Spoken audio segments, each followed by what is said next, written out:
네, 안녕하십니까. 종합토론회 자장을 맡게 된 카이스트 설명가능 인공지능 연구센터장 최재식입니다.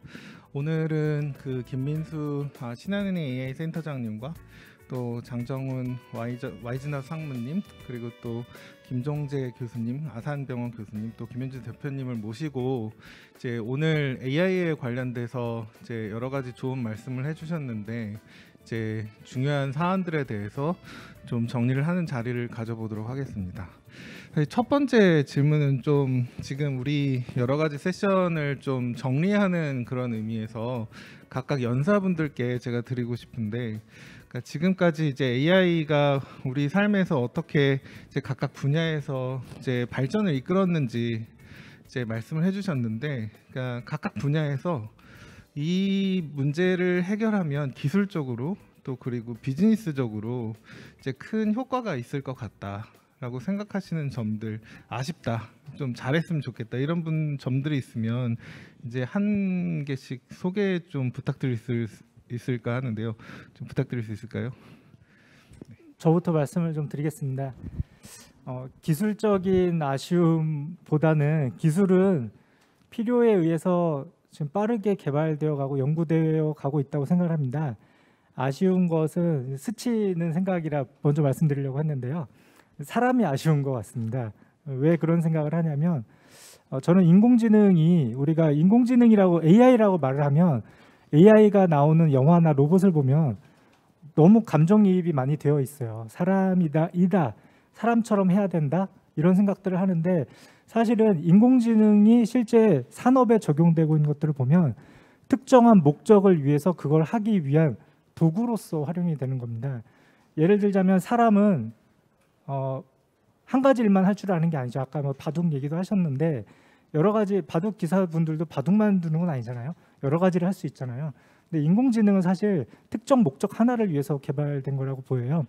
바둑을 잘 두기 위해서, 또는 챗봇에서 특정 콜센터의 내용을 대응하기 위해서. 근데 사람들이 그걸 사용하면서 이거 너무 아직 답답해, 못 쓰겠어, 이렇게 얘기하는데, 우리가 가만히 생각해 보면 커피 자판기에서 버튼을 눌러서 어떤 커피가 나오는지는 이 자판기의 역할과 목적을 알고 있기 때문에 버튼 눌러서 그것만 나오기만 하면 되거든요. 그런데 마이크로 한번 인터페이스를 한번 바꿔볼 거예요. 그러면 마이크로 바꾸게 되면 너 카페라테 돼?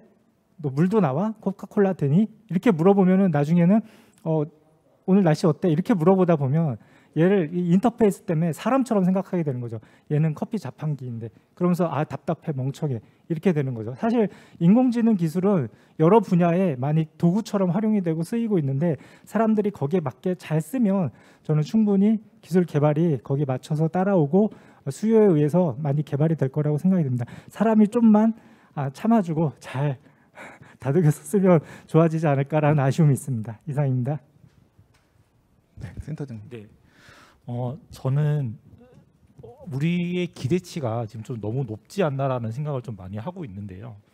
뭐 여러 가지 영화들이라던가 이런 걸 보면 AI가 이제 모든 일을 다 할 수 있을 것 같고, 뭐 사람의 뭐 모든 능력을 뛰어넘는 것 같이 나타나고 있는데, 실제로 저희가 산업 현장에서 이런 걸 적용하려고 하다 보면 가장 첫 번째 부닥치는 일이 데이터가 없어서 할 수가 없어라고 하는 일들이 첫 번째로 마주치는 큰 허들입니다. 이거 굉장히 큰 허들인데요. 데이터를 잘 모으고 그다음에 뭐 그걸 잘 활용을 한다라고 하는 큰 컨셉에 대해서는 이제 꽤 시간이 많이 지나서 거기에 대해서 사람들이 많이 동의를 하는 것 같아요. 근데 실제로 그걸 어떻게 하느냐에 따라서는, 어떻게 하느냐에 대해서는 아직 그렇게 큰 고민을 하고 있지는 않는 것 같습니다. 실제로 제조라던가 의료라던가 이런 분야에서는 데이터가 굉장히 많아라고는 생각은 하고는 있지만, 실제로 가보면 대부분은 가비지 데이터들이거든요. 그래서 결국은 데이터 사이언티스트가 모두 모을 수는 없고요. 이제 그렇게 하려면 현장에 있는 현업들이 그 데이터를 이해를 하고 AI 아니면 데이터 분석에서 잘 활용할 수 있는 데이터를 남길 수 있도록 하는 그런 교육들이 참 필요하다라는 생각을 크게 하고 있고요. 뭐 시간이 지나면서 각 기업들에서 데이터 사이언티스트도 교육하고 데이터 엔지니어도 교육하고 하는 그런 큰 움직임들이 아마 그러한 페인 포인트에서 오는 게 아닌가 싶습니다. 그래서 좀 더 나아지겠지만 뭐 현업에 있는 입장에서는 좀 답답한 그런 측면이 아직도 좀 있고요. 그래서 조금 더 교육적인 측면 그리고 산업 자체를 이해하는 측면 이런 부분들이 잘 교육이 되어서 전체적으로 데이터 사이언스에 대한 그리고 AI에 대한 그런 개념 그리고 인식 받아들이는 것들이 조금 더 성장하고 수 있으면 정말로 우리나라와 같이 굉장히 급한 사람들이 많은 그런 환경에서는 파급력 크게 굉장히 빠르게 더 성장할 수 있을 것 같다는 생각을 하고 있습니다. 네, 김종재 교수님. 네. 저는 의료 A라는 측면에 주로는 소비자, 공급자적인 측면에서의 시각을 우리 김현주 대표님께서 잘 말씀해 주실 수 있을 것 같고요.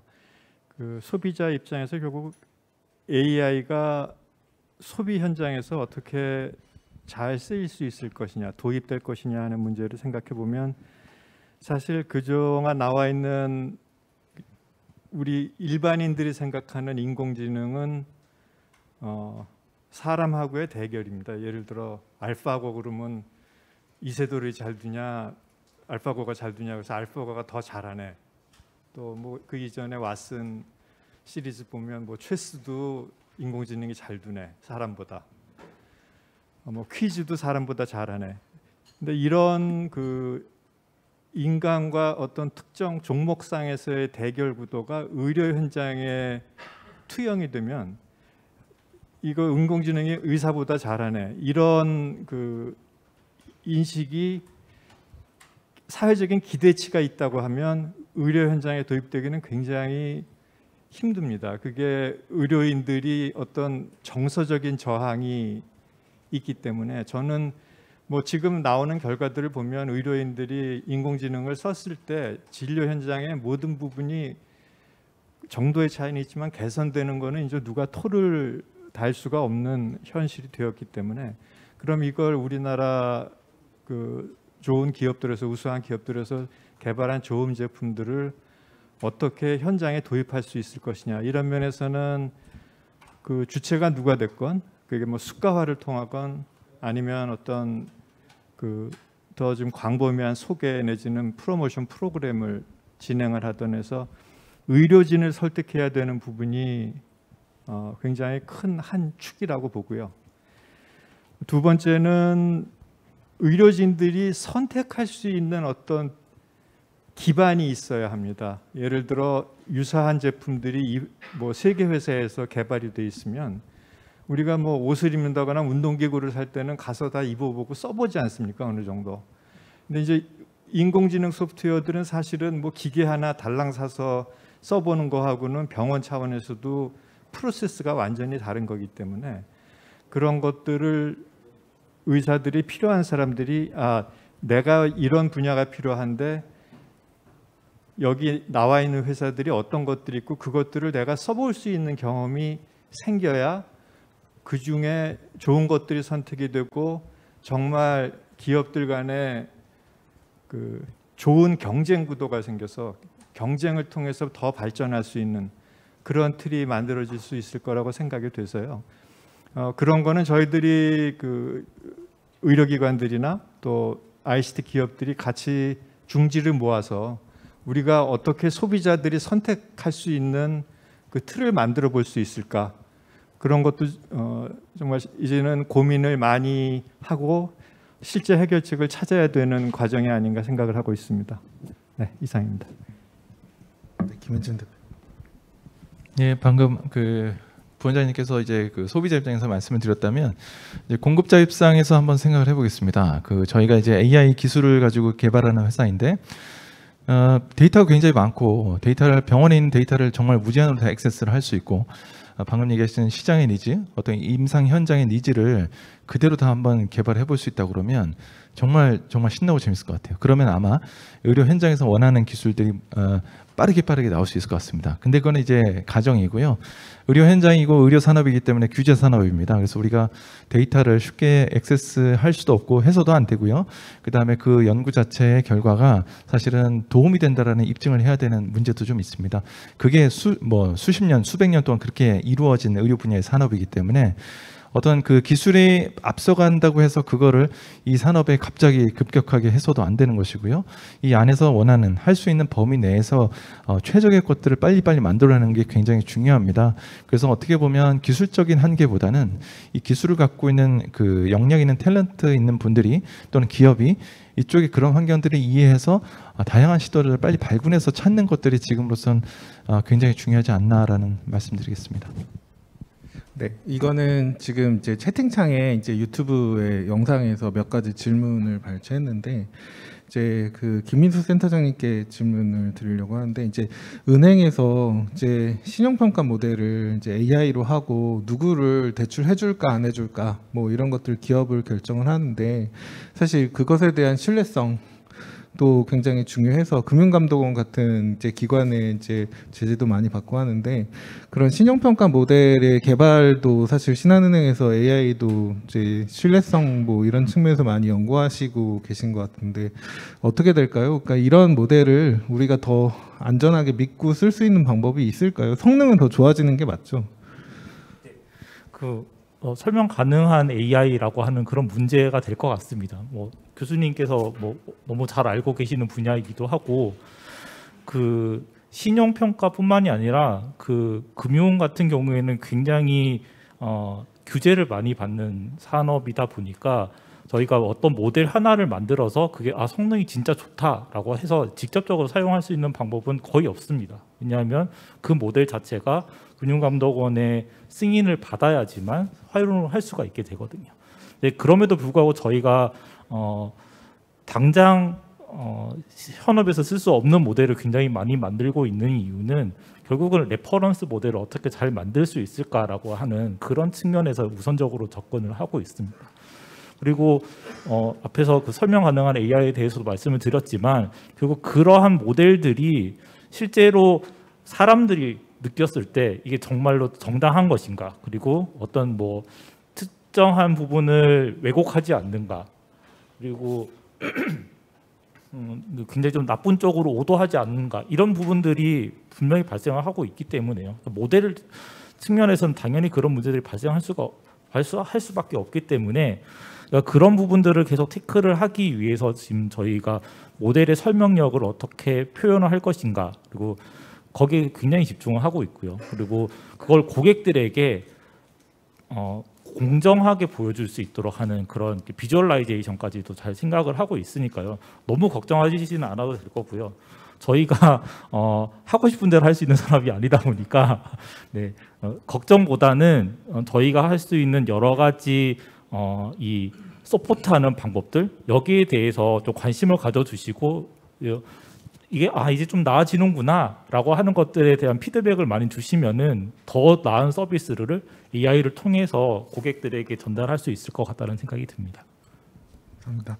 사실 그런 AI 시스템의 안정성, 신뢰성 부분은 사실 의료도 굉장히 중요할 것 같은데 사실 이제 사용자 또 이제 공급자 입장에서 조금 다르실 것 같아요. 이제 막 선생님들이 AI 시스템 이거 써보고 싶다, 한번 좀 보고 싶다라고 쓸 때랑 또 뷰노에서 만들어서 인증을 해서 공급을 할 때랑 그 절차도 굉장히 복잡할 것 같고, 그래서 이제 만드시는 제품들, 사용하시는 제품들을 병원 내부에서 그리고 또 이제 우리나라에서 또 미국이나 이렇게 FDA 승인 같은 걸 받는 절차, 뭐 보건복지부 절차 중에 어디가 좀 어려운 점이 있으셨는지, 그리고 또 우리나라에서는 그런 절차를 좀 개선하면은 이런 걸 좀 빨리 개발해서 승인하면 좋겠다, 뭐 이런 게 어떻게 있는지 좀 두 분께 좀 여쭤보고 싶습니다. 예, 일단 그 허가 관련돼서는 저는 이제 그 의료가 규제 산업이라고 하지만 거꾸로 생각하면 되게 좋다고 생각합니다. 왜냐하면 환자의 데이터를 가지고 연구를 해왔던 그 일들을 수십 년 동안 병원에 해왔어요. 그래서 데이터는 굉장히 밸류어블하고 되게 중요한데 이거를 어떻게 하면 안정적으로 잘 쓸 수 있는지에 대한 체계가 병원에 다 있습니다. 그래서 우리가 가서 연구를 하겠다라고 하면 기존에 뭐 신약 개발 회사나 또 연구자가 연구하셨던 그 프로세스대로 그냥 그대로 하면 데이터를 받아서 쓸 수가 있고요. 그 연구한 결과까지 다 보고를 해야 돼요. 그것 때문에 어떤 이상작용이라든가 그런 부작용도 볼 수가 있는 체계가 있습니다. 그런 걸 토대로 해서 우리가 식약처 허가라는 제도가 있기 때문에 허가를 받는 거와 과정은 좀 비용과 시간이 들어가긴 하는데요. 이제 그런 체제나 방식 자체는 우리나라든 미국이든 전 세계 다 비슷합니다. 그래서 어떻게 보면 우리나라에서 만들어진 기술을 해외에 갔다 뭐 인증받고 파는 데 있어서는 다른 산업 대비 조금씩의 규제는 있지만 그게 한번 해놓으면 다 비슷하게 할 수 있는 그 프로세스들이라서 비교적 저는 용이한 측면도 있다 보고요. 그 규제 관련돼서는 식약처에서 허가하는 부분들이 굉장히 시간이 절차가 많이 듭니다. 그래서 그거는 2017년도부터 이미 우리나라 식약처에서 그런 규제 개선을 선도적으로 많이 하고 있는 상황이기도 합니다. 네, 그 현장에서 의료인공지능 소프트웨어를 어떤 것들을 개발할 것이냐, 병원들이 어떤 것들이 필요한가를 결정하는데 사실은 그 임상적 수요가 어떤 특정 의사가 굉장히 그 제한된 분야에 본인이 필요해서 만든 것들은 궁극적으로 시장성이 없기 때문에 사장되기가 쉽다고 보고요. 또 그냥 이렇게 이런 걸 만들면 굉장히 좋을 거야 하고 만들어지는 것이 저희 그런 경험들을 하거든요. 저는 병리과 의사지만 외부에서 어떤 기기를 만들어 와요. 그러면 다 만들어 가지고 이거 병리과에서 검사하는데 쓸 수 있지 않냐 하면 기계적으로는 되는데 저희들은 필요가 없는 기계예요. 그러니까 이제 회사는 상의 안 하고 만들어간 거가 도구로 돌아오는 거고 저희도 어떻게 그 다음에는 도와드릴 길이 없죠. 그러니까 필요 없는 걸 쓰라고 다른 의사들한테 할 수는 없잖아요. 그래서 그냥 인공지능하고 관련해서는 제가 보는 바람직한 모델은 정말 수요가 있고 그 수요에 대한 공감대가 있는 상태에서 역량 있는 기업이 개발을 해서 이제 뭐 지난한 인허가 과정을 거쳐서 그것들이 실제로 검증이 돼서 현장에 들어오면 가장 이상적인 구도라고 봅니다. 뭐 오늘 제가 발표 중에 잠깐 소개를 드리고 김 대표께서도 소개해 주시면 제가 그 뷰노에 그 이해상충이 있으면 없습니다. 뭐 주식이 있는 사람도 아니고 그런데 그냥 저희 닥터앤스 1.0 사업에서 그 개발한 모델을 하나 설명드리면 이제 치매하고 관련된 그 딥브레인이라는 게 그 저희 서울 아산병원 그 두경부 영상의학 하시는 선생님들이 이제 이 뇌 위축 정도를 판정을 하는데 본인들이 시간도 걸리고 객관화하는데 본인들 같은 전문가들도 약간의 편차가 있을 수가 있으니 이거를 좀 정성화해보자. 그런 이제에서 이런 거를 만들면 좋겠다. 그리고 어떤 회사하고 매칭이 돼서 그 회사가 개발하고 그걸 써보니까 좋고 또 바로 옆에 소통할 수가 있기 때문에 사실은 외국에서 그동안 쓰던 것보다 훨씬 빠르고 좋으니까 이제 이미 현장에서 외국 것들을 리플레이스하기 시작한 거죠. 근데 이제 국내에서 그런 모델들이 여기저기 많이 생기면 그게 레퍼런스가 돼서 결국은 글로벌하게 갈 수 있는 그런 토대가 된다고 봐서요. 저희 소비자 입장에서는 가장 중요한 거는 대부분이 공감할 수 있는 소위 미충족 수요라고 하는 클리니컬 언맷 니즈를 잘 찾아서 그거에 특화된 좋은 기업들하고 파트너십을 통해서 실제 개발을 이어가고 인허가까지 가는 거. 근데 그 과정에서 사실은 굉장히 중요한 뭐 저희들이 마중물이라고 많이 표현을 하는데 그게 액수가 많을 필요가 있는 게 아니고 이런 국가에서 이런 프로그램들을 지원한다는 국가 R&D 과제가 뭐 닥터앤서 과제도 그 중에 대형 사업 중에 하나지만 그런 게 연관이 된다 그러면은 이 범국가적으로 그런 좋은 그 프로세스 그 결과들이 기대보다 많이 나올 수 있을 거로 생각하고 있습니다. 네. 장정훈 상무님께 제가 질문 드리기 전에 두 분께 관련된 질문을 좀 상상의 나래를 좀 펼쳐서 이제 AI 시스템이 만들어졌고 그거를 인허가가 됐고 그래서 병원에서 쓰기로 승인을 하고 실제로 의사 선생님이 그거를 진단하고 치료하는데 사용하셨어요. 근데 의료사고가 났어요. 근데 날 수는 있으니까 사람도 실수할 수 있고 AI도 실수할 수 있으니까 그럼 그 네 가지 파티 중에서 누가 책임을 져야 될까요? 누구 잘못일까요? 의사가 회사에다가 불평을 할 수는 있겠습니다만 책임은 의사가 지는 겁니다. 네, 네. 그게 그렇게 해야 인공지능이 더 광범위하게 더 효율적으로 들어올 수 있는 바탕이 되는 거고요. 의사가 책임은 지되 이제 회사에다 궁시렁궁시렁 하겠죠. 네. 책임은 의사가 지시겠지만 회사는 망할 겁니다. 둘 다 책임을 진다. 근데 어쨌든 의사결정의 최종은 사용하는 그 이제 책임하는 그 AI 시스템을 쓰는 이제 사람이 계속 지게 되어 있다. 주로는 그렇게 되어 있고, 사실 또 질문이 나온 것 중에 하나는 이제 AI 시스템 이제 장정훈 상무님께 좀 여쭤보고 싶은데, 이제 YG넛은 또 엔터프라이즈 클라우드 서비스 기업을 대상으로 하는 서비스가 많이 있고, 그 중에서도 지금 AI 관련돼서 핵심이 또 클라우드 기반 AI 서비스인데, 물론 우리가 알기로는 뭐 AWS나 뭐 아니면 마이크로소프트, 구글, 뭐 네이버 이런 것들도 있지만, 우리나라가 이제 클라우드 생태계를 조금 더 잘 조성하려면 이제 엔터프라이즈 입장에서 또 그냥 그 전반적인 입장에서 어떤 방향으로 좀 더 발전이 되면 좋을까요? 저희 회사도 이제 클라우드 기반의 서비스로 가려고 하고 있는데, 지금의 풍토가 좀 중요한 것 같아요. 예를 들어서 그러니까 공급자가 아무리 클라우드로 공급을 하려고 해도 그 수요자가 나 클라우드 안 할래, 우리 데이터 우리 다 내부에 있고 다 내부에다가 시스템 구축해야 돼, 이러면 방법이 없습니다. 아마도 그 글로벌 기업들은 그 공급자가 워낙 그 견고한 위치에 있기 때문에 수요자들이 어쩔 수 없이 쓰는 경우들이 많을 텐데, 국내는 상황이 좀 다릅니다. 국내는 수요자가 훨씬 높은 위치에 있거든요.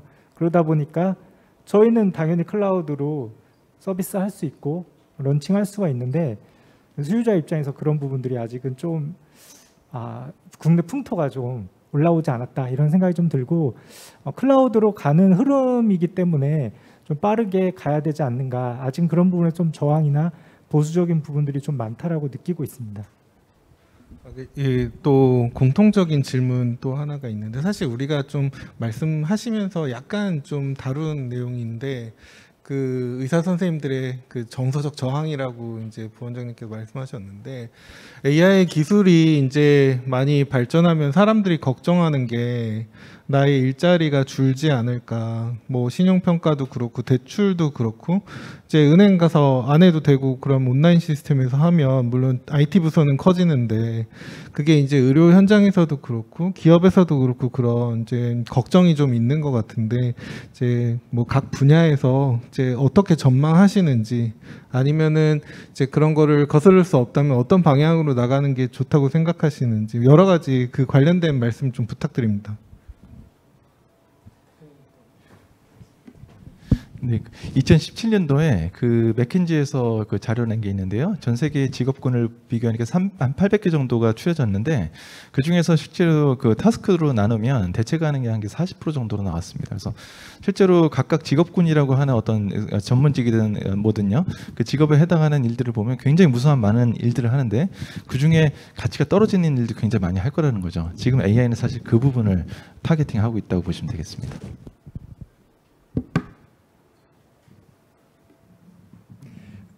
네, 지금 그 주신 질문에 대해서는 뭐 여러 설들이 있습니다만은, 사실 저는 개인적으로 어떻게 될지를 말씀을 못 드릴 것 같다는 게 솔직한 심정이고요. 제가 예전에 그 비행기 안에서 다큐멘터리를 하나 봤는데, 그게 코카콜라 공장 이야기였습니다.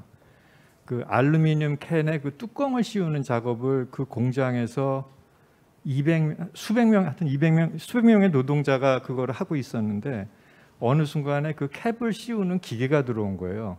그러니까 그 전 프로세스를 딸랑 2명이 하게 됐습니다. 그 뭐 의료뿐 아니라 어느 산업이나 그런 인공지능이 도입되면서 혁신이 생길 때, 아까 예를 들어 음성 인식 같은 것도 그 병원에는 이제 그 전사 의무 기록을 담당해서 이제 그 예전에 사실 타이프라이터에서 지금은 컴퓨터로 왔지만, 그런 인력들의 수는 확실히 줄 거고요. 뭐 제가 병리의사입니다만은 사실은 디지털 병리가 도입돼서 어느 시점에 인공지능이 대부분을 스크리닝할 수 있다 그러면 병리의사의 잡도 줄을 텐데, 그러면 거기서 또 파생되는 다른 영역들이 분명히 있어서 전반적으로 그 주는 직종과 느는 직종이 의료 내에서 어떻게 될지, 그거에 대해서는 제가 이렇게 코멘트를 드리기가 상당히 어려운 부분인데, 어쨌든 많은 변화는 예상이 됩니다. 네. 네, 사실 이 오랫동안 사람들이 살아오면서 항상 있었던 일인 것 같아요. 기술이 직업을 대체하는 것들은. 근데 이제 하필이면 우리가 지금 그런 시대에 살고 있기 때문에 그게 되게 아프게 다가오는 것이고, 사실 금융권 같은 경우에는 그게 굉장히 현실화되어 있거든요. 오프라인 점포수를 많이 줄이면서 해당되는 인력들이 이제 영업점이 통폐합되는 그런 과정에서 실제로 이제 하지 않았던 업무들을 해야 되는 그런 상황도 발생하고 있습니다. 근데 어쩔 수 없는 상황인 것 같아요. 그거는 이제 결국은 사회적으로 우리가 이걸 어떻게 서포트 해줄 수 있느냐가 굉장히 중요한 것 같습니다. 그래서 뭐 저희 은행도 마찬가지고 굉장히 많은 금융기관 아니면 또 다른 많은 회사들이 자동화를 하면서 그런 기존에 하시던 일들을 할 수 없게 된 분들에게 대해서 굉장히 많은 교육을, 직업 전환 교육들을 하고 있고요. 그런 부분들이 충분히 사람들에게 다가갈 수 있도록 이제 마음도 터치해줘야 되고, 제도나 기술적으로도 터치가 되어서 그분들도 역시 우리 사회에서 또 다른 잡을 가질 수 있도록 그렇게 노력하는 것이 필요할 것 같습니다. 네, 저는 이 부분에 대해서 의견이 사실 뚜렷하고 분명합니다. 특정 닫힌 개, 스몰 사이즈의 개를 본다면 특정 공장이나 이런 데서 직업이 줄고 사람이 줄는 것은 100% 확실하다고 생각이 됩니다. 그런데 전체 사회 시스템을 바라봤을 때는 직업이 훨씬 많아질 거라고 생각이 돼요. 인터넷이 초기에 시작될 때 1990년대 인터넷과 관련된 수많은 직종, 지금 엄청나게 큰 산업들이 생겨 있는데 이런 직업들이 생길 거라고 상상을 못 하잖아요. 인공지능과 관련된 분야에서의 수많은 직군이 늘어날 거고 직업이 늘어날 건데, 그게 내다보이지 않기 때문에 암울해 보이는 것이지만 당장의 작은 부분들은 분명히 직업이 줄고 사람이 줄겠지만 낙관적이라고 생각합니다. 더 많은 직업군이 생길 거고요. 더 많은 산업들이 생길 것인데 그게 뭔지 모르는 거죠. 그렇게 봐야 되지 않을까라고 생각합니다. 뭐 저도 잠깐 말씀드리면, 사실 그 AI를 통해서 좀 잘 될 수 있는 그런 영역들이 명확하게 보이고, 그러면 그런 엔진이나 소프트웨어를 개발하는 인력들이 필요하고, 그런 인력들이 우리나라에 그런 서비스를 제공할 거냐 아니면 전 세계를 대상으로 제공할 거냐, 글로벌 대기업처럼 이런 일자리가 우리나라에 생기느냐 중국에 생기느냐 미국에 생기느냐 이런 문제가 있지, 사실 AI가 좀 그러니까 우리 세상을 변화하는데 큰 역할을 할 거라는 건 다 동의하시는 것 같습니다. 시간이 거의 다 되긴 했는데요. 마지막 질문 짧게 좀 듣고선 좀 마치려고 하는데, 그러면 이거는 AI가 절대 못할 것 같아, 한 50년 지나도 혹은 30년 지나도, 이런 게 좀 있을까요? 내가 지금 하는 분야 중에 이건 너무너무 어려운 문제라서 AI가 절대 못하겠지, 이런 게 혹시 있으실까요? 하나 생각나는 게 있는데요. 영화 중에, 영화 제목이 제가 죄송합니다, 기억이 안 나는데, 여기에서 그 제일 가까운 항성에 120년 동안 우주선이 가는 건데 중간에 로봇이 하나 나와요. 그 로봇이 나오는데 그 절대 거짓말 하지 말라고 얘기를 했는데 이 로봇이 그거를 잘못 이해해가지고 진실을 밝히는, 진실을 얘기하지 말라고 했는데 진실을 밝히는 장면이 하나 나오는데, 그런 뉘앙스는 너무 어렵지 않나 생각이 됩니다. AI가 컨텐츠를 만드는 일은 못할 거라고 생각해서 아마 유튜버는 평생 사람이 하지 않을까 싶었는데, 최근에 CF 나온 거 보면 언젠가 유튜버도 AI들이 하지 않을까라는 생각도 좀 합니다. 할 것 같습니다. 뭐 의료 분야라고 말씀드려야 되는지 모르겠는데 저는 AI가 할 수 없는 게 엄마일 것 같습니다. 네, 뭐 교수님이랑 같은 의견인 것 같은데, 결국 사람의 마음을 알 수 있는 거는 어렵지 않을까라고 생각하고요. 뭐 와이프 의견도 금방 알아들을 수 없는 사람들이 굉장히 많은데 과연 AI가 할 수 있을까라는 생각을 합니다. 사람의 마음을 읽고 또 밑으로 사람을 또 즐겁게 하고 이런 것들이 사실 좀 고유의 영역이 아닌가 생각합니다. 오늘 좀 좋은 발표도 해주시고 그리고 또 좋은 의견을 또 토론해서 해주신 네 분 연사분들께 감사드립니다. 이것으로 마치겠습니다.